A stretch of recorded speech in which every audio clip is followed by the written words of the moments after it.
I love you guys too. Thanks. How's everybody doing today? Awesome. Aloha. All right. So I'm really honored to be here today and to be among my people. You know, I love you guys. We've worked so hard. Look at how far we have come in the past couple of years. But there's definitely one thing that we have learned in this past 2 years, and that is that we need change in Hawaii. That is without a doubt where we are at. We know our government is basically operating completely inverted, and they've gone rogue. And we definitely know that there's a major inversion of power here, and the power structure has been flipped upside down. Our people, the people, are the ones who actually have the power, that we delegate that to those in our government because we elect them to represent us. And, recently, as was mentioned, our children, our school children in the public schools are still being masked to this day without any medical justification for it, without any legal basis for it, and no necessity. And it's absolutely criminal what they are doing to our children. And as you all know, for the past 2 years, we've been crying out about it. We've been fighting for the keiki. We've been trying to get our government officials to listen to our pleas and look at the studies and the countless facts that are out there that prove that this is causing them great harm.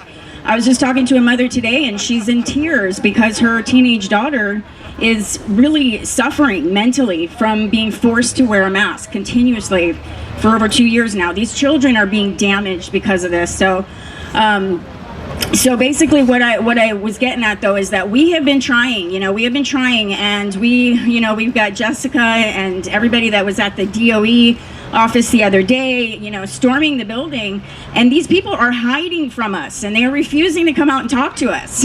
And this is not how it's supposed to work. These people that are in our government are supposed to be there to protect the rights of the people, not to tell us, that we are going to be forced to have our children put in masks if they want to get an education. So with that said, when I was asked to speak here, Cheryl actually kind of said something about, well, a lot of people might not understand what For Our Rights really has to do with election integrity. So I want to tie all of that in because, as we all know, that we, For Our Rights has been the, leading the way, I guess, along with others in our community to be, watchdogs for our government and to push back against this and to say, no, that it's not okay for you guys to do this.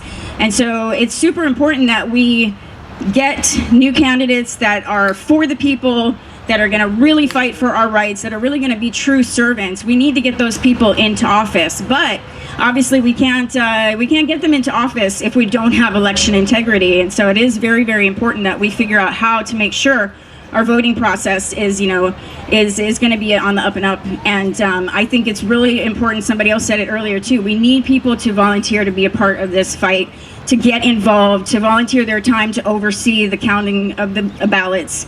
One thing I wanted to mention, a lot of people don't realize this, but they want you to mail in your ballot, but you do not have to mail in your ballot. And that is a recipe for them to be able to manipulate votes.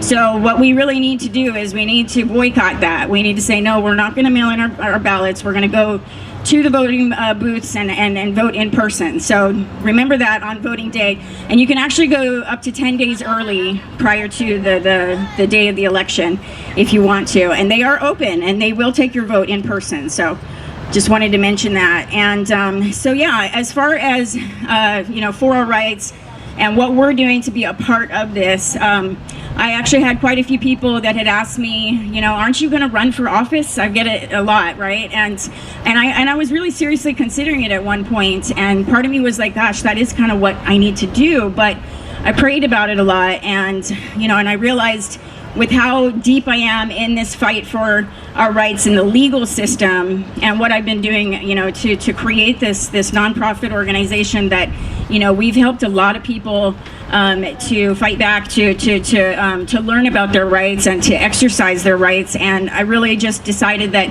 this is a position where I can be probably of the greatest service to most people. And so I'm going to continue to build For Our Rights and continue to be somebody that's going to bring action in the courtrooms for the people.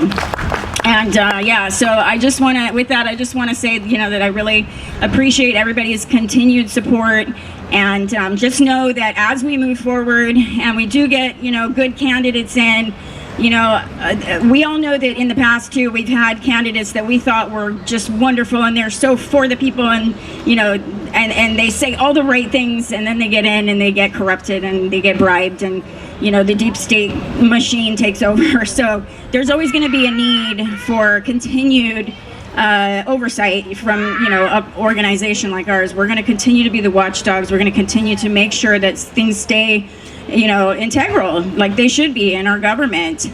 And so, yeah, so, as far as with the children still being masked, I just wanted to make an announcement that we are working with attorneys and other people in the community, and we are looking at bringing a lawsuit, because that is what speaks to these people. And we're going to bring a lawsuit for the kids. Yes, we have to. They are counting on us. They need us to be their voice. They need us to stand up for them. I mean, we can see, they are really grooming our children right now in so many ways, and this continued masking at this point has become so clearly not an issue of public health. We have no more statewide mandate being handed down by the governor. They dropped the federal mask mandate because that was found to be unlawful. So there's absolutely no justification for it to continue. And we are going to bring that into a court of law and force the DOE to stop doing what they're doing to our children. So with that said, we do need and appreciate support and donations. And we have a table set up over here if you want to learn more about that. And we also have some new info cards. It's actually a postcard that we created with a link to our sister website, unmaskarkeiki.org.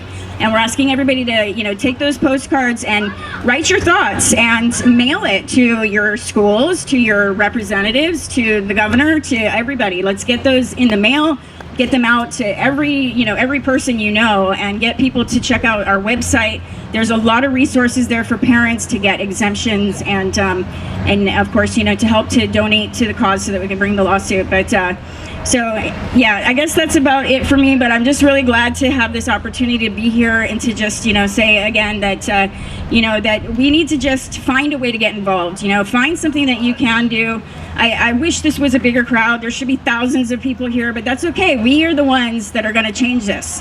And you don't need a lot of people. You just need people that are persistent and, and motivated and just determined. And I was talking to Gary Cordery from AFC. He's running for governor, and he said too that, this is a fight we can't lose. We just can't lose. So we're in it to win it. We got this, guys. All right, thank you.